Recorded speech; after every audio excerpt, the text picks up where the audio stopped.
तो हम लोग जो है अब तक मेल रिप्रोडक्टिव सिस्टम कंप्लीट हुआ, फीमेल रिप्रोडक्टिव सिस्टम कंप्लीट हुआ। फीमेल रिप्रोडक्टिव सिस्टम में क्या क्या जाने हम लोग, इंटरनल जेनेटिलिया, एक्सटर्नल जेनेटिलिया और ब्रेस्ट के बारे में हम लोग जान चुके हैं। अब हम लोग का जो अगला टॉपिक है, इस टॉपिक का नाम है गैमेटोजेनेसिस। क्या नाम है? गैमेटोजेनेसिस।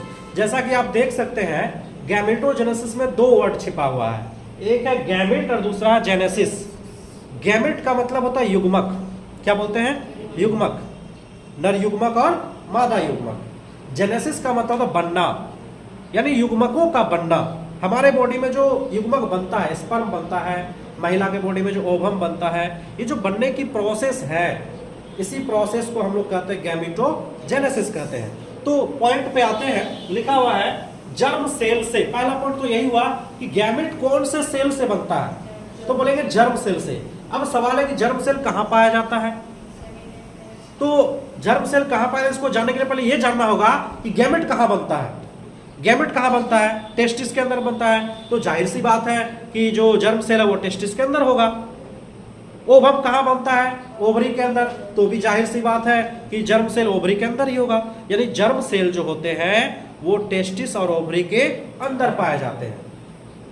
अब टेस्टिस के अंदर भी बताए थे कि कुछ इस टाइप का पतला पतला धागा होता है, बताए थे। ये पतला पतला जो धागा होते हैं, पाइप्स होते हैं, इस पाइप्स को बोले थे सेमिनिफेरस टिब्यूल्स। इसी टिब्यूल्स के अंदर स्पर्म बनता है। क्या बनता है? स्पर्म। तो इसी टिब्यूल्स के अंदर होते हैं जर्म सेल। क्या होते हैं? Germ cell. अभी आपको हम बताएंगे, स्ट्रक्चर से हम बताएंगे एक्चुअली में जर्म सेल कहां पर है। फिलहाल तो हम टॉपिक पे बात करते हैं। तो अब इतना याद रखिए कि जो गैमेट्स बन रहा है, चाहे वो मेल गैमेट हो चाहे वो फीमेल गैमेट हो, वो कौन से सेल से बनता है? जर्म सेल से बनता है। और जर्म सेल कहां होते हैं? टेस्टिस और ओवरी के अंदर होता है। तो जर्म सेल से गैमेट बनने की प्रक्रिया को गैमेटोजेनेसिस कहते हैं। सिंपल सी बात है, कोई झोल इसमें नहीं है। अब रही बात कि गैमेट कितने प्रकार के होते हैं, तो गैमेट हम लोग जानते हैं दो प्रकार के होते हैं। एक होता है मेल गैमेट और एक होता है female gamete. Male gamete male के बॉडी में बनेगा, फीमेल गैमेट फीमेल के बॉडी में बनेगा। अब मेल गैमेट का नाम क्या है? स्पर्म। क्या नाम है? स्पर्म, जो कि आप जानते होंगे कुछ इस प्रकार का, इस प्रकार का जो है हमारा स्पर्म होता है। तो अभी हम नॉर्मली बना रहे हैं, अभी स्ट्रक्चर को भी देखेंगे कि स्पर्म का स्ट्रक्चर कैसा होता है। तो ये कुछ इस प्रकार का हमारा स्पर्म है। स्पर्म का दूसरा नाम है स्पर्मेटोजोआ। क्या बोलते हैं इसको? स्पर्मेटोजोआ।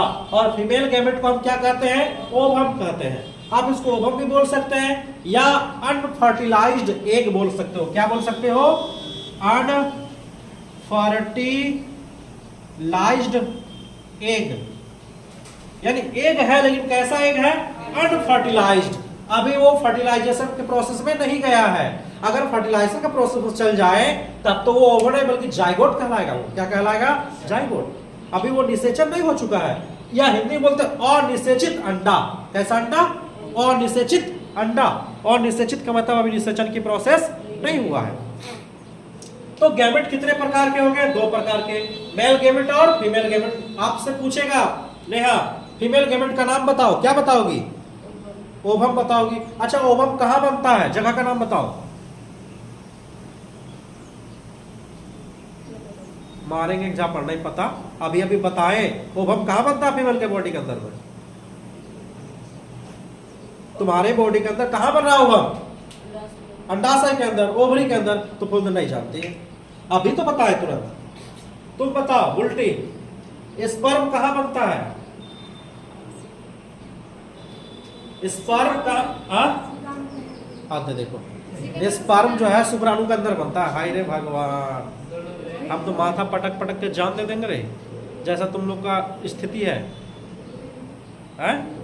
हम पूछ रहे स्पर्म कहाँ बनता? बोलता शुक्राणु के अंदर। काहे बायोलॉजी लिए हो जी?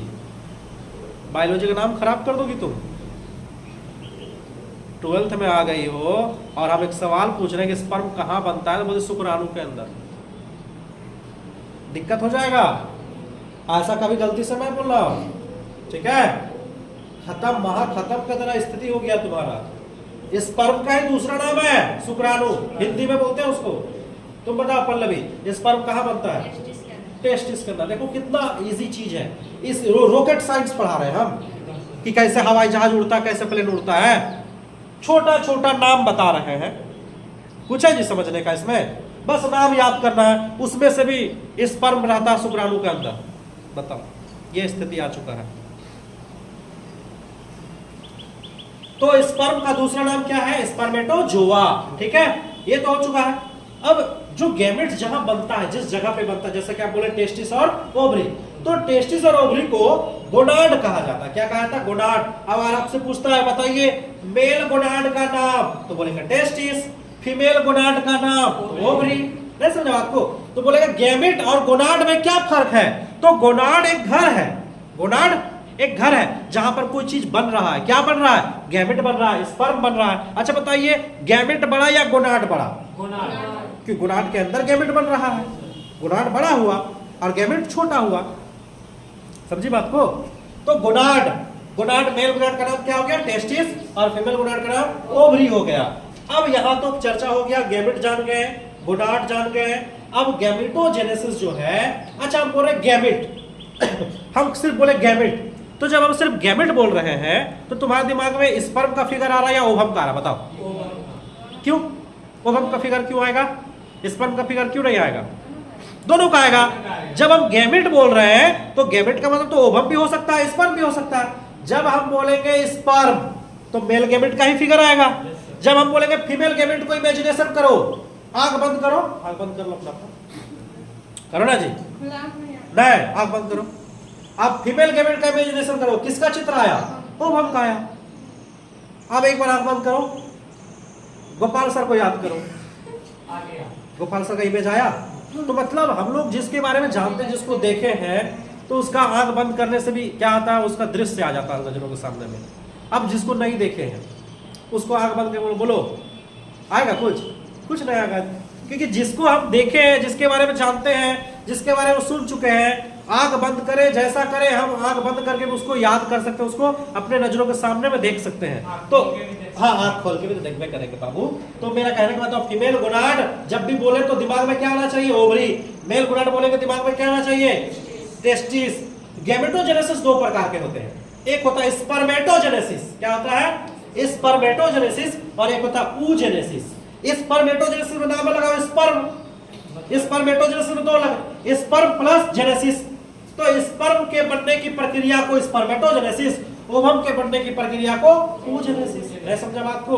तो अब हम लोग जो पढ़ने वाले हैं स्पर्मेटोजेनेसिस को डिटेल्स में, कि कैसे इस ट्यूब्स के अंदर, सेमिनिफेरस ट्यूब्स के अंदर जो जर्म कोशिका होती है, जर्म सेल होता है, वो कैसे डिवाइड करके स्पर्म बन जाता है। डायरेक्ट जर्म सेल स्पर्म नहीं बन जाता है, कुछ प्रोसेस है। स्पर्मेटोगोनियम बनता है, प्राइमरी स्पर्मेटोसाइट बनता है, सेकेंडरी स्पर्मेटोसाइट बनता है, स्पर्मेटिड बनता है, और तब जाके तुम कैसे जान रही है? ओह वाह, तो ये जान रही है पहले से ही।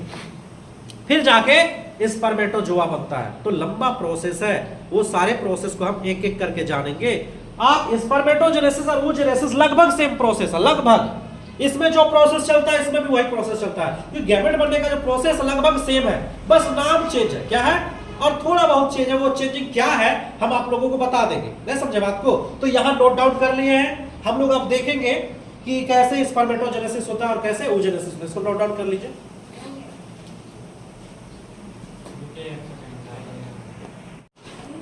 तो हम लोग जो है आज समझेंगे स्पर्मेटोजेनेसिस। ठीक है, आज हम लोग किस टॉपिक पे चर्चा करेंगे बताओ? स्पर्मेटोजेनेसिस। पिछले लेक्चर में हम बताए थे तुम लोगों को गैमेटोजेनेसिस के बारे में। किस चीज पे? गैमेटोजेनेसिस।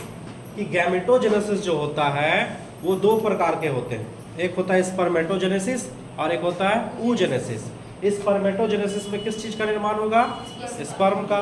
और oogenesis में ओवम का। तो हम लोग ये देखेंगे कि स्पर्मेटोजेनेसिस कहाँ होता है, कैसे होता है। तो थोड़ा समझने का प्रयास करो। आप लोगों को बताए थे कि एक होता है टेस्टिस। क्या होता है? वृषण, जिसको हम लोग कहते हैं। कुछ इस प्रकार से हमारा वृषण है। और ये हो गया एपिडिडाइमिस और ये हो गया भास डिफरेंस, ठीक है। और बताए थे कि इस टेस्टिस के अंदर कुछ इस प्रकार का लोब्स पाए जाते हैं, बताए थे ना, इस तरह का क्या होता है, लोब्स। इस लोब्स का नाम क्या है, टेस्टिकुलर लोब्स। और बताए होंगे इस लोब के अंदर एक ट्यूब होता है सबके, बताए थे, इस तरह से ट्यूब होता है। इस ट्यूब का नाम क्या बताए, सेमिनिफेरस ट्यूब्यूल्स, ठीक है। तो इस ट्यूब्स को अगर हम बड़ा करके समझाने का प्रयास करें, इस ट्यूब को हम ऐसे गोल करके दिखाएंगे, तो मान लीजिए कि ये बड़ा हमारा ट्यूब है, सेमिनिफेरस ट्यूब्यूल्स है, ठीक है। और सेमिनिफेरस ट्यूब्यूल्स के चारों साइड कुछ छोटी छोटी सेल होती है ऐसे ऐसे, और कुछ लंबी लंबी भी सेल होती है। ये जो आप छोटे छोटे सेल देख रहे हैं, इन सभी सेल को हम लोग कहते हैं जर्म सेल। कौन सा सेल, जर्म सेल कहते हैं, ठीक है। तो ये आपके सामने में कौन सा सेल दिख रहा है, जर्म सेल दिख रहा है, ठीक है। तो अब क्या होगा, प्रोसेस स्टार्ट होगा यहां से। कौन सा प्रोसेस स्टार्ट होगा, स्पर्मेटोजेनेसिस का। स्पर्मेटोजेनेसिस का प्रोसेस स्टार्ट होने से पहले एक चीज और समझना होगा।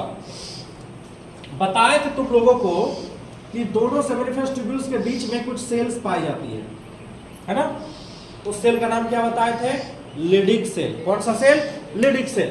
तो इमेजिनेशन करो कि यहां बाहर है लिडिक सेल। कौन सा सेल, लिडिक सेल, ठीक है। लिडिक सेल बाहर है, और इस लिडिक सेल से एक हार्मोन निकलता है, और निकलकर यहां जर्म सेल पे पड़ता है। उस हार्मोन का नाम क्या बताए थे, टेस्टोस्टेरोन। क्या नाम बताए थे, टेस्टोस्टेरोन, ठीक है। तो टेस्टोस्टेरोन जो है ये कहां से आ गया, हमारे बाहर से इस ट्यूब्स के अंदर प्रवेश किया, और अंदर कहां पर पहुंच गया, जर्म सेल के पास पहुंच गया। कहां पर पहुंच गया, जर्म सेल के पास पहुंच चुका है। नहीं समझ में आ रहा कि, हाँ बात सही है, समझ में नहीं आ रहा है तो यहाँ ध्यान से देखोगे तब ना समझ में आएगा। मेरा कहने का मतलब ये हुआ, और कैसे समझाएं तुमको, समझ आ गया है सर। फिर बोलती है नहीं समझ में आया, क्या बोलती है वो, बोलती है नहीं समझ में आया, समझ में आया, क्या आया समझ में तुमको। कि टेस्टोस्टेरोन हार्मोन जो है वो अभी बाहर लिडिक सेल में बना, और वहां से कहां चला गया, इस ट्यूब के अंदर। इस ट्यूब के अंदर कौन से सेल के पास पहुंच गया, जर्म सेल के पास पहुंच चुका है, ठीक है।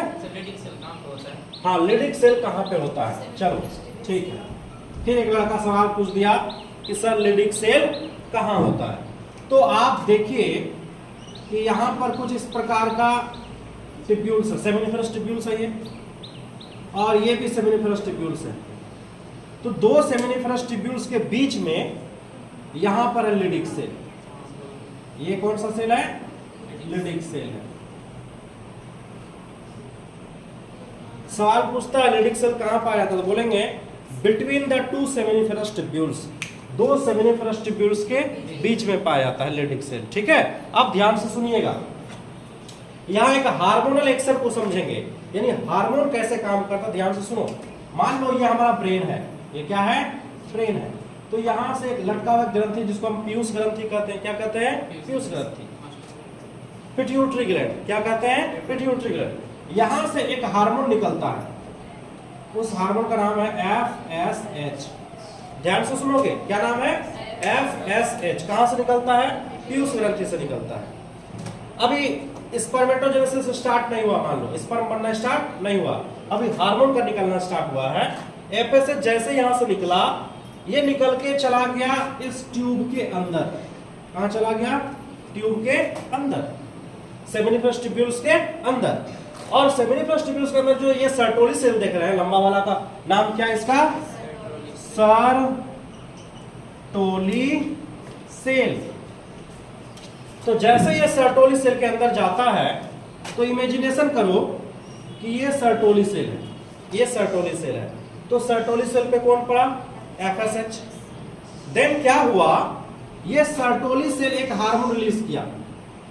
क्या रिलीज किया, एक हार्मोन, उसका नाम है एबीपी। एबीपी। अब बोलोगे सर एबीपी क्या है? एबीपी का पूरा नाम है एंड्रोजन बाइंडिंग प्रोटीन। क्या नाम है? Androgen binding protein. यानी कि ये जो हमारा लिडिक सेल है ये एक हार्मोन रिलीज करता है, एक हार्मोन बनाता है। कौन सा हार्मोन बनाता है? टेस्टोस्टेरोन। टेस्टोस्टेरोन या इसी का दूसरा नाम है एंड्रोजन। क्या नाम है? एंड्रोजन। तो समझिए बात को, ये जो एंड्रोजन हार्मोन है या टेस्टोस्टेरोन है, इस हार्मोन को जाना है इस सेमिनिफरस ट्यूब्यूल्स के अंदर जर्म कोशिका तक। कहां तक जाना है? जर्म सेल तक जाना है। तो ये जो टेस्टोस्टेरोन हार्मोन है इसको जर्म सेल तक लेके कौन जाएगा? इसको अंदर लेके कौन जाएगा? इसको अंदर लेके जाएगा एबीपी। एबीपी इसको पकड़ेगा और पकड़ के क्या होगा? इसको पकड़ के अंदर लेके चला जाएगा ट्यूब्स के अंदर। यानी सेमिनिफरस ट्यूब्यूल्स के अंदर जो एंड्रोजन जाता है वो अपने मन से नहीं जाता है, उसको कोई लेके जाता है। तो कौन लेके जाता है? एबीपी लेके जाता है। एबीपी कहां से आया? तो सर्टोली सेल से आया है। समझ रहे हैं बात को ध्यान से? तो एबीपी का पूरा नाम ध्यान से सुनो, एंड्रोजन बाइंडिंग प्रोटीन। एंड्रोजन को बाइंड करने वाला, बाइंड मतलब उसको पकड़ने वाला, उसको बांधने वाला प्रोटीन है ये एंड्रोजन बाइंडिंग प्रोटीन, जो कि कहां से निकला है? सर्टोली सेल से निकला है, इसी ट्यूब्यूल से निकला है। और ट्यूब्यूल से निकलकर बाहर आया और लिडिक सेल से जो हार्मोन निकला उसको क्या कर लिया? वो पकड़ लिया और पकड़ के क्या बोलता है कि चलो, कहां चलो? जर्म सेल तक पहुंचो, चलो वहां जाएंगे। तो फिर ये हमारा टेस्टोस्टेरोन पूछता है कि हम जर्म सेल के पास जाके क्या करेंगे? तो बोलता है तुम नहीं जाओगे तो जर्म सेल स्पर्म बनाना स्टार्ट नहीं करेगा। तुम जाओगे जर्म सेल के पास, तुम्हारा चेहरा देखेगा जर्म सेल, तब जाके वो क्या बनाना स्टार्ट करेगा? स्पर्म बनाना स्टार्ट करेगा। तो यहां हार्मोनल कंट्रोल को समझिए बात को, कैसे हार्मोनल एक्शन हो रहा है। सबसे पहले पीयूष ग्रंथि से एफएसएच निकला, एफएसएच निकल के कहां चला गया? सर्टोली सेल के पास। सर्टोली सेल को बोला कि तुम क्या निकालो? एबीपी निकालो। एबीपी निकला और एबीपी निकल के कहां पहुंच गया? सेमिनिफरस ट्यूब्यूल्स के अंदर। और अंदर जाके सॉरी अंदर नहीं, बाहर, सेमिनिफरस ट्यूब्यूल से बाहर चला गया लिडिक सेल के पास। किसके पास चला गया? लिडिक सेल के पास। और लिडिक सेल के पास जो हार्मोन निकला था टेस्टोस्टेरोन या एंड्रोजन, एंड्रोजन को क्या कर लिया? पकड़ लिया। और पकड़ के क्या बोला बंटी? चलो कहां चलो? अंदर, उसके अंदर चलो। किसके पास? जर्म सेल के पास चलो। क्यों चलो वहां? स्पर्म बनाना है वहां। क्या बनाना है? स्पर्म बनाना। बात समझ में आया? तो जब यहां पहुंच गया, अब जर्म सेल अपना खेला स्टार्ट करेगा। क्या स्टार्ट करेगा? खेला। यानी जर्म सेल के अंदर अब होगा माइटोसिस सेल डिवीजन। कौन सा डिवीजन बाबू? Mitosis. First time mitosis division होगा और बहुत सारे सेल बनेंगे, बहुत सारे सेल बनेंगे। ठीक है? और ये सारे सेल को बोलेंगे स्पर्मेटोगोनियम। स्पर्मेटोगोनियम क्या बना? स्पर्मेटोगोनियम। क्या बना बाबू? स्पर्मेटोगोनियम। फिर स्पर्मेटोगोनियम के बाद जब इसका आकार थोड़ा सा बड़ा हो जाएगा, इसमें से कोई एक ठोका आकार क्या होगा? बड़ा हो जाएगा। मान लीजिए इसका आकार बड़ा हो गया तो इसका नाम हो गया, जानती हो, इसका नाम होगा प्राइमरी स्पर्मेटोसाइट। अब फिर क्या होगा? ये डिवाइड करेगा, ये डिवाइड करेगा और दो ठो सेल बनेगा। दो ठो सेल बनेगा ना, यानी मियोसिस 1 किया, मियोसिस 1 करके कितना सेल बनाया? 2 सेल बनाया। ये दोनों को बोलेंगे सेकेंडरी स्पर्मेटोसाइट। ठीक है? और फिर क्या हुआ? ये भी डिवाइड करके 2 बनाएगा, ये भी डिवाइड करके 2 बनाएगा और ये चारों को बोल देंगे स्पर्मेटिड। क्या बोल देंगे? स्पर्मेटिड। और चारों फिर फाइनली जो है स्पर्म बन जाएगा। क्या बन जाएगा? स्पर्म बन जाएगा। तो कुछ इस प्रकार से स्पर्म का फॉर्मेशन होता है इस सेमिनिफरस ट्यूब्यूल्स के अंदर खाली जगह पर। इस खाली जगह को क्या कहते हैं? ल्यूमेन कहते हैं। क्या कहते हैं बाबू? ल्यूमेन कहते हैं। इसीलिए सेमिनिफरस ट्यूब्यूल्स के अंदर जो खाली जगह है, इस खाली जगह का क्या नाम है? ल्यूमेन। तो स्पर्म का फॉर्मेशन कहां हो रहा है? सेमिनिफरस ट्यूब्यूल्स के अंदर ल्यूमेन में हो रहा है। समझ बात को? अब ये जो आपको बताए हैं कि जर्म सेल से माइटोसिस डिवीजन हुआ तो स्पर्मेटोगोनियम बना, फिर थोड़ा सा ग्रोथ हुआ तो प्राइमरी स्पर्मेटोसाइट बना, प्राइमरी स्पर्मेटोसाइट में मियोसिस 1 हुआ तो सेकेंडरी स्पर्मेटोसाइट बना, मियोसिस 2 हुआ स्पर्मेटिड्स बना, डिफरेंशिएशन हुआ तो फिर क्या बन गया, स्पर्म बन गया। इसको फिर से हम अच्छे से फिगर के द्वारा बताएंगे आप लोगों को, नहीं समझ में आपको? तो चलिए इधर ध्यान दीजिए। तो हम लोग अब क्या समझेंगे, स्पर्मेटोजेनेसिस को डिटेल्स में समझने का प्रयास करेंगे, ठीक है। तो स्पर्मेटोजेनेसिस की शुरुआत अगर हम करते हैं तो सबसे पहले कुछ हार्मोनल एक्शन को ध्यान से देखिएगा कि हार्मोनल एक्शन क्या है स्पर्मेटोजेनेसिस में। सबसे पहले आप जानते होंगे पीयूष ग्रंथि को, ये क्या है, पिट्यूटरी ग्लैंड, और पिट्यूटरी ग्लैंड के ऊपर एक और ग्लैंड है जिसका नाम है हाइपोथैलेमस। तो हाइपोथैलेमस से एक हार्मोन निकलता है जिसका नाम है GnRH। GnRH का फुल फॉर्म है gonadotropin releasing hormone, gonadotropic releasing hormone, यानी कि गोनेडोट्रोपिक रिलीजिंग हार्मोन, ठीक है। तो GnRH हार्मोन हाइपोथैलेमस से निकलकर एंटेरियर पिट्यूटरी पर पड़ता है। किस पे पड़ता है, एंटेरियर पिट्यूटरी पर, और तब जाके एंटेरियर पिट्यूटरी से फिर से एक हार्मोन रिलीज होता है जिसका नाम क्या है, FSH, फॉलिकल स्टिमुलेटिंग हार्मोन। क्या नाम है, फॉलिकल स्टिमुलेटिंग हार्मोन। ये हार्मोन फिर जाके सेमिनिफेरस ट्यूब्यूल्स के अंदर कहां पहुंचता है, सर्टोली सेल के पास पहुंचता है, यानी यहां पर पहुंचता है। ये सर्टोली सेल है, ये आप जो सेल देख रहे हैं ये कौन सा सेल है, सर्टोली सेल। तो FSH कहां पे जाके एक्ट करता है, सर्टोली सेल पे एक्ट करता है, और सर्टोली सेल से देन कौन सा हार्मोन निकलता है, ABP। ABP का फुल फॉर्म क्या है, एंड्रोजन बाइंडिंग प्रोटीन, यानी कि ये प्रोटीन जो है ये जाके किसको बाइंड कर देता है, एंड्रोजन को, यानी टेस्टोस्टेरोन हार्मोन को क्या करता है, बाइंड करता है, यानी पकड़ता है। अब यहां पर एक चीज और देखेंगे, जिस टाइम FSH निकलता है उसी समय एंटेरियर पिट्यूटरी से एक और हार्मोन निकलता है, उसका नाम है ICSH, interstitial cell stimulating hormone, या इसको LH भी कहा जाता है, ल्यूटेनाइजिंग हार्मोन कहा जाता है। तो आपके NCERT में LH दिया हुआ है, क्या दिया हुआ है, LH। तो LH निकलता और चला जाता है लिडिक सेल के पास, किसके पास जाता है, लिडिक सेल के पास, ICSH, इसका फुल वो भी दिया हुआ है, चलिए अच्छी बात है। तो ICSH या फिर उसको क्या बोलते हैं, LH बोलते हैं। ये हार्मोन कहां पे जाके काम करता है, लिडिक सेल पे।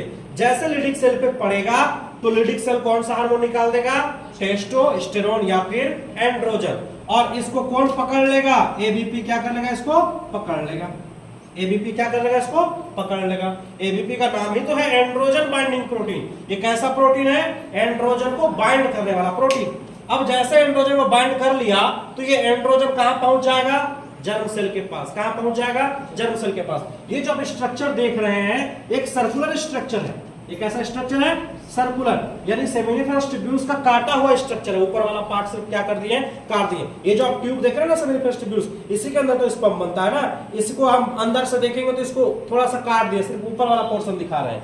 और ये जो छोटा छोटा सेल है, ये सेल का नाम क्या है, जर्म सेल, और इसमें जो लंबी लंबी सेल है इसका नाम क्या है, सर्टोली सेल। तो जैसे मान लीजिए इस जर्म सेल के पास क्या पहुंच गया, टेस्टोस्टेरोन या फिर एंड्रोजन। जैसे इस जर्म सेल के पास टेस्टोस्टेरोन या एंड्रोजन पहुंचा तो जर्म सेल स्टिमुलेट हो गया। क्या हो गया, स्टिमुलेट हो गया for the mitosis cell division. वो क्यों स्टिमुलेट हुआ, माइटोसिस सेल डिवीजन के लिए। जैसे जर्म सेल पर टेस्टोस्टेरोन हार्मोन पड़ा तो अब जर्म सेल कौन सा डिवीजन स्टार्ट किया, माइटोसिस सेल डिवीजन स्टार्ट किया। तो यहाँ इंपॉर्टेंट पॉइंट है कि जर्म सेल सबसे पहले कौन सा डिवीजन स्टार्ट करता है, माइटोसिस। माइटोसिस में क्या होता है कि ये सेल में जितना क्रोमोसोम होगा, जर्म सेल में जितना भी क्रोमोसोम होगा, जर्म सेल में होता है 2n। 2n का मतलब ये हुआ 23 पेयर्स। कितना क्रोमोसोम है, 23 पेयर्स क्रोमोसोम है, 46 पीस क्रोमोसोम होता है। जहां भी पेयर्स में क्रोमोसोम होगा हम वहां पर क्या लिखेंगे 12 लिखेंगे, जहां सिंगल पीस में क्रोमोसोम होगा हैप्लॉइड होगा वहां पर हम लिखेंगे n, क्या लिखेंगे n। तो अभी समझने का प्रयास कीजिए आप। अभी जर्म सेल कैसा है 2n है और इसमें माइटोसिस डिवीजन हुआ, कौन सा डिवीजन हुआ माइटोसिस। तो माइटोसिस सेल डिवीजन में क्रोमोसोम नंबर जो है वो नहीं घटता है, क्रोमोसोम नंबर सेम रहता है, इक्वल रहता है, समझ रही बात को। इसलिए यहां पर जो भी सेल बना यानी कि यहाँ जो माइटोसिस सेल डिवीजन हुआ तो जिस सेल का फॉर्मेशन हुआ इस सेल को बोलते हैं स्पर्मेटोगोनियम। क्या बोलते हैं स्पर्मेटोगोनियम। तो बहुत सारा स्पर्मेटोगोनियम बनकर तैयार हुआ। माइटोसिस सेल डिवीजन होते हैं और बहुत सारा स्पर्मेटोगोनियम बनता है ना, समझ बात को। और स्पर्मेटोगोनियम बन के यहाँ तैयार है बहुत सारे, यहाँ तो 2 हम दिखाए हैं लेकिन 2 से ज्यादा है, बहुत सारे स्पर्मेटोगोनियम होता है। और तुमसे पूछेगा कि बताइए स्पर्मेटोगोनियम हैप्लॉइड होता है या डिप्लॉइड, तो तुम बोलेगे डिप्लॉइड। 2n का मतलब क्या होता है बाबू डिप्लॉइड। डिप्लॉइड का मतलब होता है उसमें 23 जोड़ा क्रोमोसोम होगा। कितना होगा 23 जोड़ा, यानी जोड़ा में क्रोमोसोम है उसके अंदर, तो 2n है, ठीक है। अब क्या होगा, अब ये होगा कि ये जो हमारे छोटे छोटे स्पर्मेटोगोनियम है, अब इसमें से जो भी स्पर्मेटोगोनियम स्पर्म बनने में भाग लेगा वो स्पर्मेटोगोनियम आगे बढ़ेगा और साइज में थोड़ा सा बड़ा होने लगेगा। कैसा होने लगेगा साइज में बड़ा। जब वो साइज में ग्रोथ होने लगेगा, जब उसका साइज ग्रोथ होगा तब वो छोटा से थोड़ा सा बड़ा हो जाएगा, बड़े आकार का हो जाएगा। तो जब वो बड़े आकार का हो गया तब उसका नाम हो गया प्राइमरी स्पर्मेटोसाइट। तो प्राइमरी स्पर्मेटोसाइट और स्पर्मेटोगोनियम में बहुत ज्यादा फर्क नहीं है, इसमें केवल साइज का फर्क है। अगर छोटा साइज का है तो स्पर्मेटोगोनियम, साइज बड़ा हो गया तो प्राइमरी स्पर्मेटोसाइट। क्या दोनों में क्रोमोसोम नंबर चेंज है क्या? नहीं है, इसमें भी 2n इसमें भी 2n, ये भी डिप्लॉइड ये भी डिप्लॉइड, कोई दिक्कत?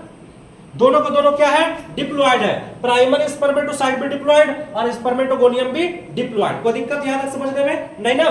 तो प्राइमरी स्पर्मेटोसाइट का फॉर्मेशन कैसे होता है, जब स्पर्मेटोगोनियम आकार में बड़ा होकर साइज जब उसका बड़ा हो जाता है तब उसी स्ट्रक्चर को हम क्या कहते हैं प्राइमरी स्पर्मेटोसाइट। अब ध्यान से देखिएगा, अब ध्यान से सुनिएगा, ये जो प्राइमरी स्पर्मेटोसाइट में कितना है आपके सामने में 2। अब इसमें से एक का कहानी हम बता रहे हैं, एक प्राइमरी स्पर्मेटोसाइट का कहानी बता रहे हैं, तो इसका जो भी कहानी नीचे बताएंगे सेम टू सेम कहानी इसका भी नीचे होगा। समझ रहे बात को ना। तो हम एक प्राइमरी स्पर्मेटोसाइट का डिस्कस करने वाले हैं। एक प्राइमरी स्पर्मेटोसाइट से 4 स्पर्म का फॉर्मेशन होता है। कितना 4। यह भी सवाल पूछा जा सकता है कि एक प्राइमरी स्पर्मेटोसाइट से कितने स्पर्म का फॉर्मेशन होगा बाबू, तो बोलोगे कितना 4 स्पर्म का फॉर्मेशन होता है। 2 प्राइमरी स्पर्मेटोसाइट से कितना स्पर्म बनेगा 8। कितना बनेगा 8। तो ध्यान से देखिएगा, अब क्या होगा इस प्राइमरी स्पर्मेटोसाइट के अंदर मियोसिस 1 सेल डिवीजन स्टार्ट होगा। कौन सा सेल डिवीजन मियोसिस 1। तो यहां भी एक ऑब्जेक्टिव पूछा जाता है कि कौन से सेल में मियोसिस सेल डिवीजन स्टार्ट होता है या मियोसिस 1 स्टार्ट होता है, तो बोलेंगे प्राइमरी स्पर्मेटोसाइट में कौन सा डिवीजन स्टार्ट हुआ मियोसिस 1। कौन सा सेल मियोसिस 1 में इन्वॉल्व होता है, कौन सा सेल मियोसिस 1 में इन्वॉल्व होता है, तो बोलेंगे प्राइमरी स्पर्मेटोसाइट मियोसिस 1 में इन्वॉल्व होता है। तो मियोसिस 1 क्या होता है, मियोसिस में क्या होगा कि सेल बढ़कर 2 बनेगा। कितना बनेगा 2, और 2 जो बनेगा वो छोटा छोटा बनेगा। पहला पॉइंट कि जो बड़ा सेल है वो टूटकर छोटा छोटा सेल बना। जबकि तुम यहां देखोगी, यहां जो माइटोसिस होता है तो माइटोसिस में क्या होता है कि ऊपर जो सेल का साइज जितना होता है वही साइज इसका होगा। इसमें जितना क्रोमोसोम होगा उतना ही क्रोमोसोम इसमें होगा। ना सेल का साइज घटेगा ना क्रोमोसोम नंबर घटेगा, दोनों का दोनों क्या होगा बराबर होगा। सेल का साइज पेरेंट्स का जितना होगा डॉटर का भी सेल का साइज उतना ही होगा। पेरेंट्स के पास जितना क्रोमोसोम होगा डॉटर के पास उतना ही क्रोमोसोम होगा। ये माइटोसिस में। लेकिन मियोसिस में बिल्कुल उल्टा। मियोसिस में क्या होगा, ये तो पेरेंट्स हो गया ना, ये दोनों बच्चा हो गया इसका, तो पेरेंट्स का साइज जितना है उसका आधा हो गया डॉटर का, यानी ये दोनों सेल का साइज क्या हो गया इससे आधा। दूसरा पॉइंट, इसके पास कितना क्रोमोसोम है 23 जोड़ा। कितना, तो 23 जोड़ा में से 23 पीस इसके पास चला गया और 23 पीस इसके पास चला गया, यानी क्रोमोसोम बट गया, 2 बराबर भागों में क्या हो गया बट गया, डिवाइड हो गया। यानी अब ये हो गया N और ये भी हो गया N, यानी ये दोनों का नाम है सेकेंडरी स्पर्मेटोसाइट। क्या नाम हो गया सेकेंडरी स्पर्मेटोसाइट। यानी प्राइमरी स्पर्मेटोसाइट से अब क्या बन चुका है बाबू सेकेंडरी स्पर्मेटोसाइट। और प्राइमरी स्पर्मेटोसाइट कहां से बना, स्पर्मेटोगोनियम से बना। बोलोगे सर स्पर्मेटोगोनियम कहां से बना? तो जर्म सेल से बना। एक सीक्वेंस है, यही सीक्वेंस में याद रखना है। एग्जाम में तो इसको सजाने के लिए भी दिया जाता है, डिसअरेंज दे देगा, ये उल्टा सीधा कर देगा, आपको सजाना है एक लाइन से। Germinal epithelium cell, spermatogonium, primary spermatocyte, secondary spermatocyte, spermatids, then spermatozoa, that means sperm. आपको सही सीक्वेंस में सजाने अगर आ जाएगा तो बहुत इजीली 2, 3, 4 नंबर आप ले सकते हैं। ये अगर पूरे टॉपिक को समझिएगा ना तो आपका कम से कम 7-8 नंबर का क्वेश्चन सॉल्व होगा, क्योंकि 5 नंबर का तो ये लॉन्ग क्वेश्चन में आता है और 2-3 ऑब्जेक्टिव इससे आता है। ठीक है, तो ध्यान से समझने का प्रयास करो। तो प्राइमरी स्पर्मेटोसाइट में कौन सा डिवीजन हुआ? मियोसिस। और मियोसिस डिवीजन जो होता है ना 2 स्टेप में होता है। कितना स्टेप में? 2 स्टेप में। एक होता है मियोसिस 1 और एक होता है मियोसिस 2। तो मियोसिस 1 में कितना सेल बन गया? 2 सेल बन गया, और दोनों सेल में क्रोमोसोम नंबर क्या हो गया? आधा हो गया, यानी बट आधा हो गया, हाफ, है ना। तो इसका नाम क्या हो गया? Secondary spermatocyte. अब क्या हुआ? ये जो सेल बना सेकेंडरी स्पर्मेटोसाइट, ये भी अब टूटेगा, ये भी 2 भाग में डिवाइड होगा और ये भी 2 भाग में डिवाइड होगा। तो ये जब 2 भाग में डिवाइड होगा, अब ध्यान से सुनिएगा, अब ये जो 2 सेल बनेगा तो इसका साइज और इसका साइज, अब दोनों का साइज समान होगा। अब फिर ये नहीं बोलना कि सर इसके साइज से आधा हो जाएगा, फिर नहीं, वो मियोसिस 1 में होता है। लेकिन मियोसिस 2 में क्या होता है कि अब तो ये हो गया पेरेंट्स और इसके लिए दोनों बच्चा हो गया, डॉटर हो गया, डॉटर माने बेटी होता है, तो ये दोनों बेटी ना हुआ जी। ये दोनों का पिता कौन है? ये दोनों का पिता कौन है? ये फादर। समझ रहे बात को? तो फादर को पेरेंट्स भी बोलते हैं, तो इसको समझिए पेरेंट सेल। कौन सा सेल? Parent cell. और इसका पेरेंट सेल फिर कौन है? ये। और इसका पेरेंट सेल कौन है? ये नहीं है, ये पेरेंट सेल। क्यों? क्योंकि इसका खाली साइज बड़ा तो ये बना, इसका पेरेंट तो ये है, क्योंकि इससे बना है। नहीं समझ बात को? ये दोनों में कोई चेंजिंग है क्या? सिर्फ थोड़ा सा चेंजिंग है साइज का। ये जब साइज बड़ा हो गया तो प्राइमरी स्पर्मेटोसाइट बन गया। नहीं समझी बात को? आगे ध्यान दीजिए। तो मियोसिस सेकेंडरी स्पर्मेटोसाइट जब मियोसिस 2 में भाग लेता है तो इसका साइज और इसका साइज सेम है। भले हम जब यहाँ फिगर बनाए तो थोड़ा छोटा बड़ा हो गया होगा, अलग बात है, ये थोड़ा सा बड़ा दिख रहा है, ये छोटा दिख रहा है, लेकिन ऑथेंटिक रूप से ये दोनों का साइज क्या होना चाहिए? समान होना चाहिए।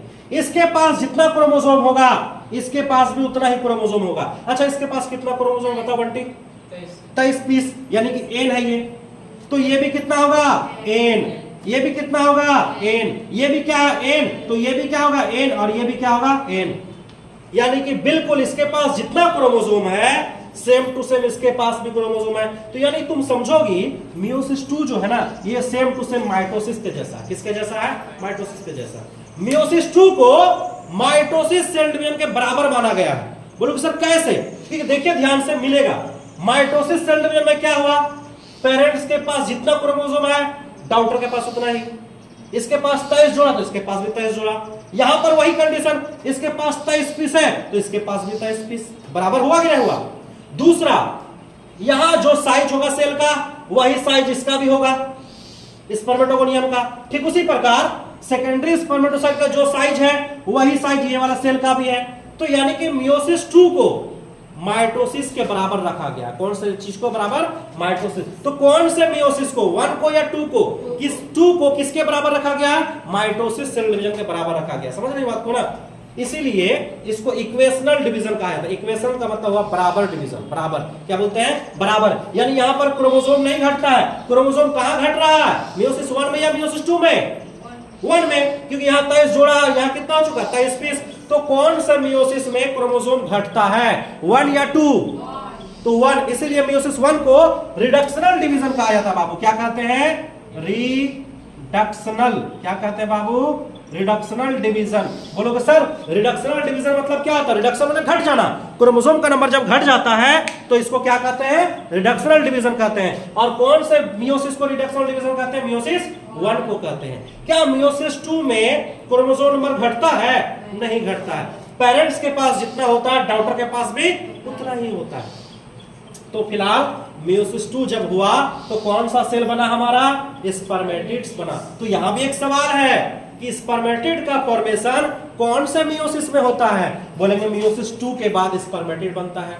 मियोसिस 1 में कौन सा सेल बनता है? तो मियोसिस 1 में सेकेंडरी स्पर्मेटोसाइट बनता है। तो बहुत सारा क्वेश्चन है इसके अंदर, बहुत भर भर के क्वेश्चन है। अब क्या हुआ? स्पर्मेटिड बन गया, मियोसिस 2 खत्म हुआ और स्पर्मेटिड बन गया। अब क्या होगा?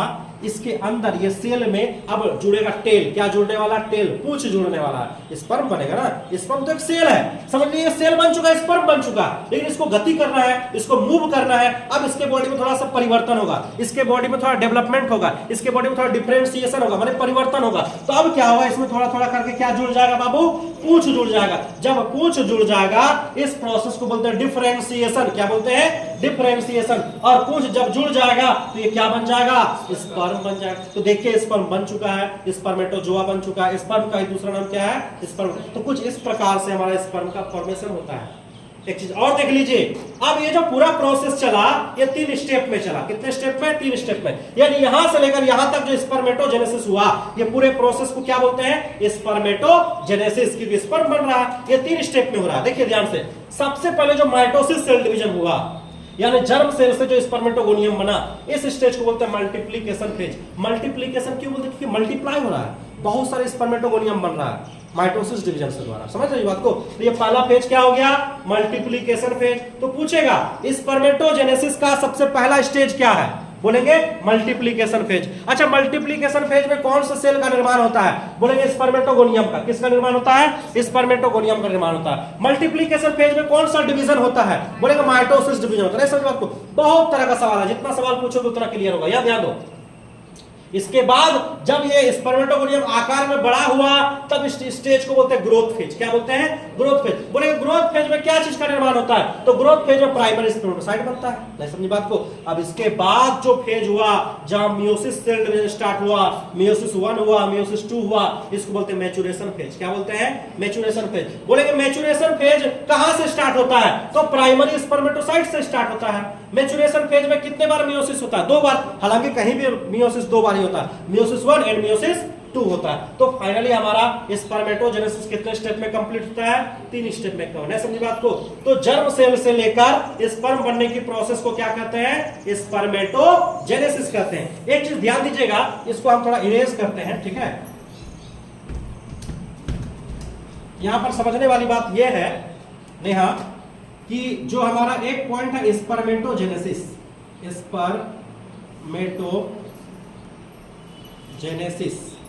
स्पर्मेटोजेनेसिस, ठीक है।